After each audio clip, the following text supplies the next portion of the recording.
અને એ ભક્તિની ધારામાં જ્યારે જોડાયા ત્યારે સૌથી પહેલો વિચાર આવે કે ભજવાનું કોણે, ભક્તિ કોની થાય,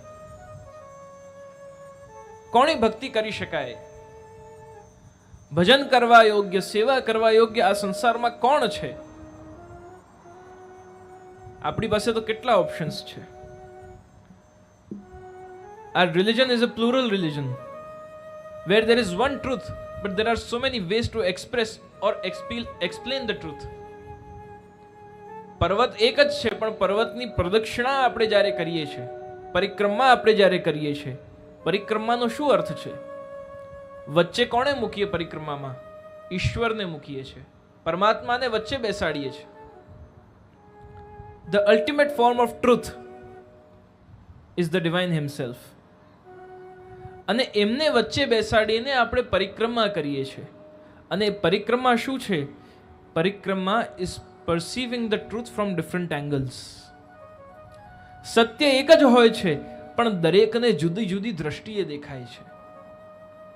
વચ્ચે કેમેરો મૂકેલો છે, અહીંયાથી મને કેમેરાનો લેન્સ દેખાય છે, પાછળથી આપને કેમેરાની સ્ક્રીન દેખાતી હશે, આ બાજુથી કેમેરાના બટન્સ દેખાતા હશે. સત્ય પણ કંઈક એવું જ છે. સત્યને જોવાના દરેકના જુદા જુદા નજરિયા છે. કોઈને સત્ય મીઠું લાગે, સારું લાગે, કોઈને સત્ય માઠું લાગે.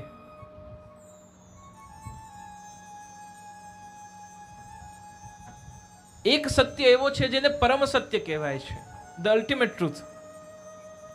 તમે માનો કે ન માનો, એ સત્યને ફરક પડે નહીં.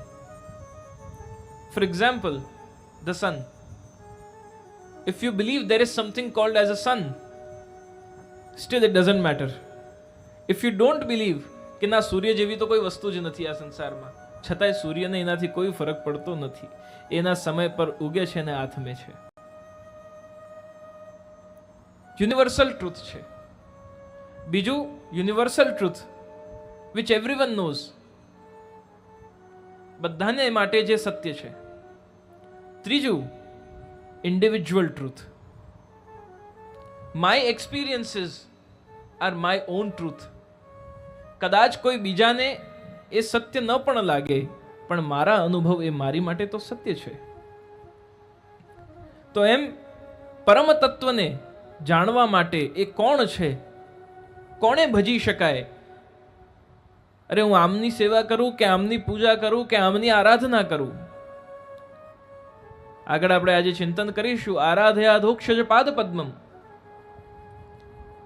શ્રી મહાપ્રભુજીએ સુબોધનીજીમાં બહુ સુંદર તફાવત બતાવી